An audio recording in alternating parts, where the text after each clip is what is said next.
Israel's parliament has approved a new coalition government led by nationalist Naftali Bennett and centrist Yair Lapid.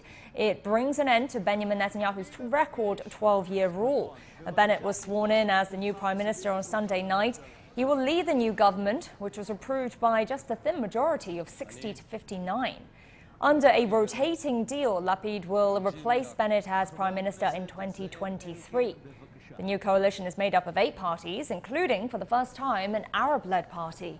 The new government has ended a lingering political crisis in the country, which has witnessed 4 elections in the past 2 years. Let's hear from some residents in Israel on their opinions and wishes for the new coalition government. I celebrate.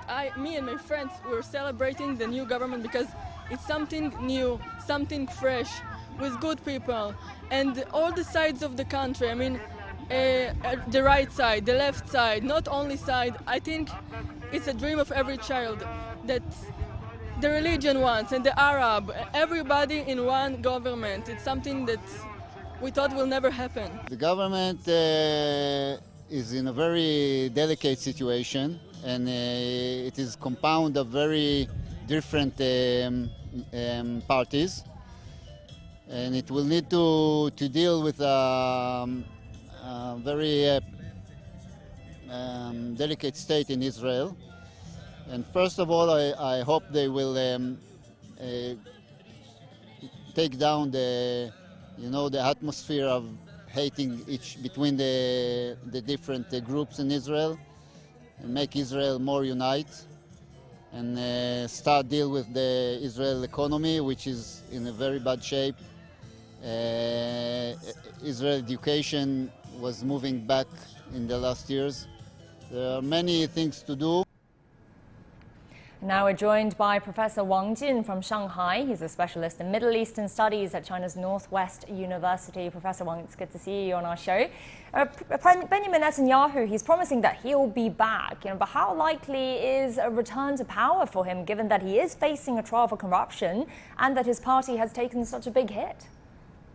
I think it depends on 2 preconditions. On the one hand, when will the trial that charges that Benjamin Netanyahu will be guilty? And if the trial decided that Benjamin Netanyahu is guilty for the corruption, that he's not only the political life, but also the whole career will be end. So I think this is the very first precondition. And on the other hand, we have to know that as our just dialogue mentioned, that the foundation of this new government is very fragile. And because of the differences, the divisions between the 8 parties inside the coalition government is so salient. So actually for the new government, if the new government met with some very difficulties, if they go to collapse, we have to remember that Benjamin Netanyahu and his led the Likud party is still the most important and the strongest party inside the Knesset, the Israeli parliament. So that means that he still have the power and influence and the possibility that he will come back to the power. So there's two preconditions. On the one hand, the decision of the Israeli the trials and whether or not he's guilty. On the other hand, how long will the new government might last and maintain? Well, right, exactly, Professor Wang. That's what we want to ask you. How stable is this new party, given this new government, given how vastly diverse it is in ideology? I think it's very difficult. I don't mean that it's impossible, but I think it's very difficult for the new government to maintain its power status inside Israeli political arena. Because on the one hand, given the specialities of the new government, it's 8 parties. Because the 8 parties, traditionally they just largely focus on the domestic, economic, and social issues. For example, we say the Labour Party leader, the Michaeli, she focused on the female rights movements. And for example, the Meretz party focus on maybe the marginal groups inside the Israeli role. So they just focus on the specialities of their 8 parties. They just focus on the domestic issues rather than the diplomatic issues.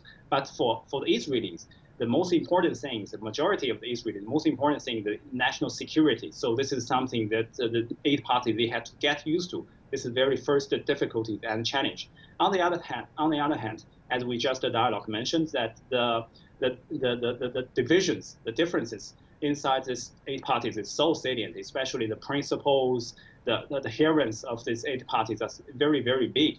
And especially if we look at the future, if the conflicts, if the clashes between Israeli and the Palestinians erupt, and if the regional issues such as Iran nuclear issue become salient again, this might collapse even the damage, the very foundation of the new government. So I think it's the fragility of the new government is a very, very major difficulties that actually prevent the very lasting and maintaining of the new government. But still, we say good luck to the new government formation.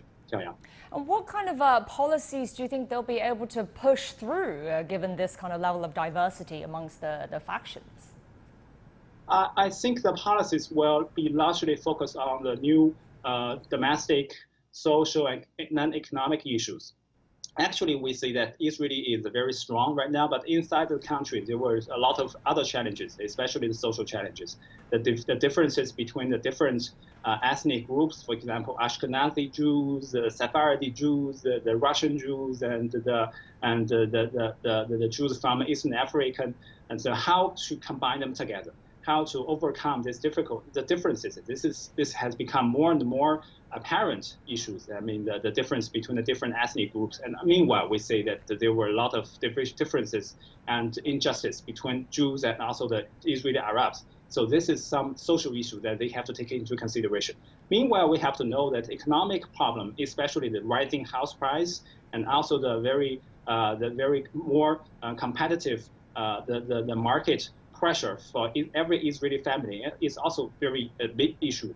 So for a lot of Israeli ordinary lives. Meanwhile, we have to know that the many Israelis, they want to, for example, they want to get better living conditions. They want to get more chances for education and for jobs. So these are the very social issues that actually attracts a lot of attention. So before this new government, the leaders of the Israeli government, they focuses on maybe security issues, the diplomatic issues. So this issue become not so important. But in the future, this issue will come to the attention of Israeli public again. So I think how to overcome these issues will become the major focuses for the new government. And I think the new government will take a lot of pressures and also take a lot of measures try to handle with them. So I say good luck to Israeli people and also good luck to the new government. I hope they can do it well. All right, thank you so much, Professor Wang. It's always a pleasure talking to you. Wang Jin with China's Northwest University.